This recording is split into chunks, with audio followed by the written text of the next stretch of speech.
സൂത്രസഹായം.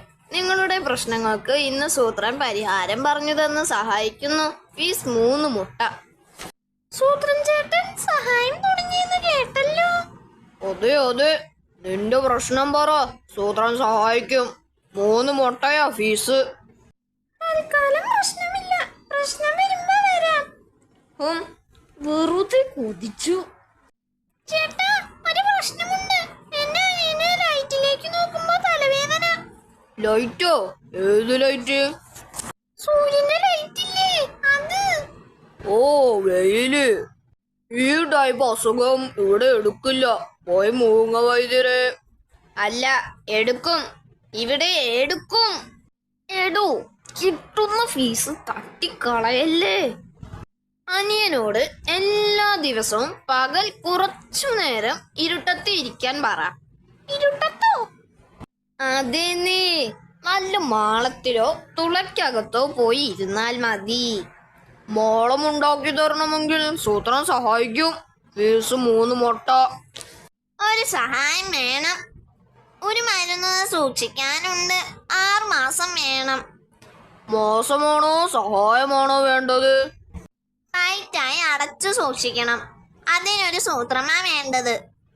കല്ലുകൊണ്ടോ ഇല കൊണ്ടോ അടച്ചാൽ പോരാ, എയറ് കയറാതെ അടയ്ക്കണം. വെള്ളത്തിൽ ഇട്ടാൽ മതി, എയറ് കയറില്ല. താനൊന്നും മിണ്ടാതെ ഇരിക്കണമോ? മൂക്കൻ കുന്നിന്റെ കിഴക്കേ ചെരുവിൽ നല്ല മരപ്പശ കിട്ടും. അത് വെച്ച് അടച്ചാൽ മതി, എയറ് കയറില്ല. പശ ഉണങ്ങിയാൽ 4 കല്ല് പോലെ ഉറപ്പും കിട്ടും.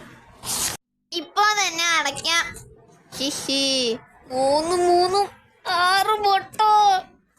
വേറെ ആരും കാണുന്നില്ലല്ലോ. ആർക്കും സഹായമൊന്നും വേണ്ടേ? ഫീസിനുള്ള മുട്ട കിട്ടിക്കാണില്ല സൂത്ര. ഇത് ആദ്യം ഒന്നുമില്ലേ, പിന്നെ വരുന്നു. ഒരു സഹായം വേണം, അർജന്റ്. ഇരുണ്ടത്തിരിക്കാൻ അനിയൻ കേറിയത് പാത്രം പോലുള്ള ഒരു പാറത്തുണയിലാ. അവൻ കേറി കുറച്ചു കഴിഞ്ഞപ്പോ ഒരു കരടി വന്ന് മരപ്പശ വെച്ച് തുള അടച്ചു. അതിപ്പോ തുറക്കാനും പറ്റുന്നില്ല. തലവേദനയാണല്ലേ? അത് മാറ്റാൻ ഞങ്ങളുടെ കാട്ടിൽ ഒരു വിദ്യയുണ്ട്. മൂക്കിന്റെ ഇടത്തെ തുള പൊത്തിപ്പിടിക്കണം. എന്നിട്ട് വലത്തെ തുളയിലൂടെ മാത്രം ശ്വാസം വലിച്ചു വിടണം. അങ്ങനെ ഒരു 9 തവണ. ഞങ്ങളുടെ കാട്ടിലെ വിദ്യയാ. തലവേദന കുറഞ്ഞില്ലേ? കുറഞ്ഞു. ഇത് കൊള്ളാമല്ലോ. ഇനി വലത്തെ തുള പൊത്തിപ്പിടിച്ച് ഇടത്തെ തുളയിലൂടെ ശ്വസിച്ചെന്നിരിക്കട്ടെ. ഏതു ടെൻഷനും മാറി മനസ്സിനു സമാധാനം ഉണ്ടാകും. അതും ഞങ്ങളുടെ കാട്ടിലെ വിദ്യയാ. സംഗതി കൊള്ളാം. ചേട്ടൻ ഇത് ആർക്കെങ്കിലും പറഞ്ഞു കൊടുത്തിട്ടുണ്ടോ? ഞങ്ങളുടെ കാട്ടിൽ പറഞ്ഞു കൊടുത്തിട്ടുണ്ട്, ഇവിടെ പറഞ്ഞിട്ടില്ല. എന്നാൽ ഇനി പറയണ്ടോ? പോട്ടെ, എനിക്ക് ഞങ്ങളുടെ കാട്ടിലെത്താൻ നേരമായി. ഹിഹി, ശരൂ, നമുക്ക് ഇത് വെച്ച് ഒരു കളി കളിക്കാം. തലവേദനയോ ടെൻഷനോ ഉണ്ടോ? മരുന്നില്ലാതെ മാറ്റിത്തരും സൂത്രനും ചേരുവും. ഫീസ് ഇറച്ചി, മീൻ, മുട്ട. മൂക്കുള്ളവർ മാത്രം വരിവരിയായി നിന്നാൽ മതി. കൈയില്ലാത്തവർക്ക് ശരി മൂക്ക് പൊത്തിപ്പിടിച്ചു തരും. ഇതിലേതോ വലത്തെ തുള? ജലദോഷം കാരണം വലത്തെ തുള അടഞ്ഞിരിക്കുകയാ. അപ്പോൾ ടെൻഷൻ മാറുമോ? സൂത്ര, ഫീസായി കിട്ടിയ ഈ മീനിന് നമ്മൾ തിന്നുവാന്ന് ടെൻഷൻ. മൂക്ക് പൊത്തട്ടെ. ഓ, തളർന്നു. ഇനി വരുന്നവരെ താൻ നോക്ക്, ഞാൻ അകത്തുണ്ടാവും. നിൽക്കണവിടെ. ടെൻഷന് ചികിത്സിക്കാൻ വന്ന ഒരു ആന ശ്വാസം മുട്ടി വീണു സൂത്ര. താൻ 2 തുളയും പൊത്തിപ്പിടിച്ചിട്ടുണ്ടാവും, മണ്ടൻ. ഇല്ലെന്നേ, ഇടത്തെ തുളയെ പൊത്തിയുള്ളൂ. ടെൻഷന്റെ തുള ഇടത്തെ തുളയല്ലേ. അങ്ങേർക്ക് എന്താ ടെൻഷൻ? അത് ചോദിച്ചോ? തുമ്പികയിൽ ഒരു എലി കയറി വലത്തെ തുള അടഞ്ഞെന്ന്.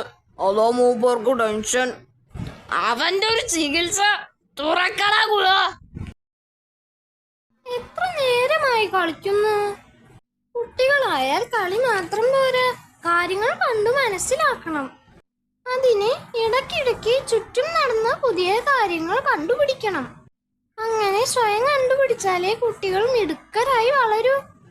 സൂത്രന്റെ അമ്മേ, പുതിയ കാര്യം കണ്ടുപിടിച്ചു, ഓടി വാ. എന്താ കണ്ടുപിടിച്ചത്? മരപ്പൊത്തിൽ തലയിട്ട് നോക്കിയാ കണ്ടുപിടിച്ചത്. എന്താ കണ്ടുപിടുത്തം? പൊത്തിൽ തലയിട്ടാൽ തല വലുതാവുമെന്ന്. ഇട്ട തല ഊരാൻ പറ്റുന്നില്ല. അത് തല പൊത്തിലിരുന്ന് വലുതായത് കൊണ്ടല്ലേ? അയ്യോ,